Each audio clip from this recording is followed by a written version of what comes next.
Find the absolute maximum and minimum of f on the closed interval and state where those values will occur.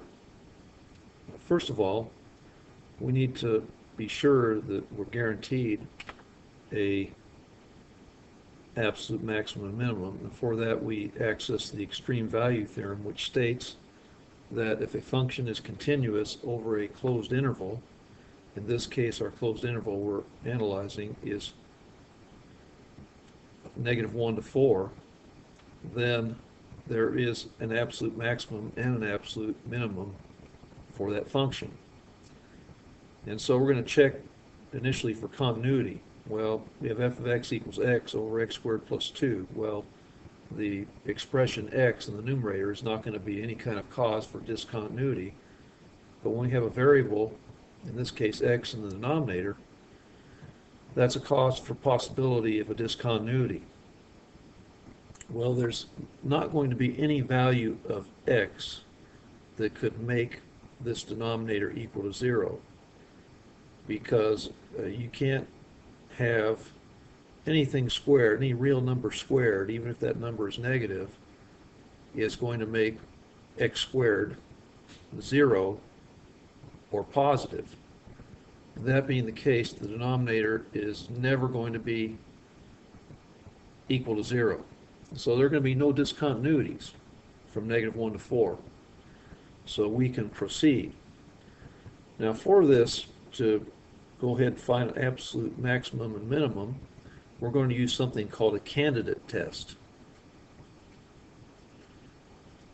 And in the AP exam, the candidate test is really the analysis you need, provided you're analyzing the right things. And always, in a candidate test, the candidates include the endpoints, in this case -1 and 4. And then other candidates would be any critical numbers between -1 and 4. And what are critical numbers? Well, where f prime of x is equal to 0, or the function is not differentiable. So to find critical numbers, we're going to take the first derivative of this expression here, and that's going to be f prime of x, but since we have a quotient of two functions, we're going to use the quotient rule, and the quotient rule is low d high minus high d low over low squared. So the low times the derivative of the high minus the high times the derivative of low over low squared. So our low is going to be x squared plus 2. Our d low equals 2x. Our high is equal to x, and our d high is equal to 1. The derivative of x is 1. So for that, we're going to put in low, which is x squared plus 2, d high, which is 1, minus high, which is x, and d low, which is 2x. And that's going to be all over low squared, and low is x squared plus 2. And so now it's really a matter of simplifying. We have f prime of x is equal to, we have in the numerator x squared plus 2, and then we have minus 2x squared, and then low we just bring down what we had, x squared, 20x squared plus 2 squared. And simplifying on top, we have f of x, f prime of x rather, equals negative x squared plus 2, and we have in the denominator quantity x squared plus 2 squared. And then we're going to set this first derivative equal to 0 to find our critical numbers.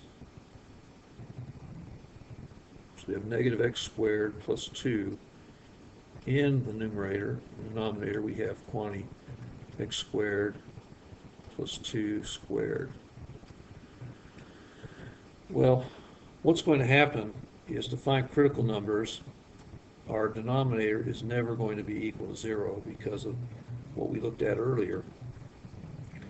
But we can set the numerator equal to 0. And so if we set 0 equal to negative x squared plus 2, this translates to x squared equals 2. So, and this translates to x is equal to plus or minus the square root of 2. And so that's going to be additional critical numbers, plus or minus square root of 2.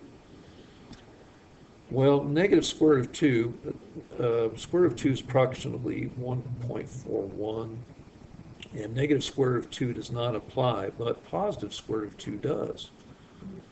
So that will be a critical number. So this will be our slate, our candidates. And so now it's just going to be a matter of plugging in and evaluating. We're going to take the first candidate, which is going to be negative 1, so f of negative 1, and for that we plug back into the original function. We have negative 1 over, we have negative 1 squared plus 2, and so f of negative 1 is going to be equal to, we have negative 1 in the numerator. In the denominator, we're going to have negative 1 squared is 1 plus 2 is 3. So negative 1/3 is our value that is associated with the input of negative 1. Now we're going to take this last candidate, f of 4, which is equal to 4 over 4 squared plus 2, which is going to be 4 over 4 squared is 16 plus 2 is 18. And so simplifying, we're going to have 2/9. So our output value associated with the input of 4 is 2/9. Okay. And the last thing we need to do is find we're going to find f of square root of 2. And for that, we plug in square root of 2 for x. So square root of 2 goes in our numerator. In our denominator, we have square root of 2 squared plus 2. Well, what we're going to have is square root of 2 over, and then we have square root of 2 squared is 2 plus 2 is going to be 4. So square root of 2 over 4 is approximately equal to 0.35. And that's going to be, I'm just going to put square root of 2 over 4. And it's approximately 0.35. We have, for comparative purposes, our negative 1/3 is going to be negative 0.33. And then for 2/9, that's going to be approximately equal to 0.22. So, what we're going to have is our,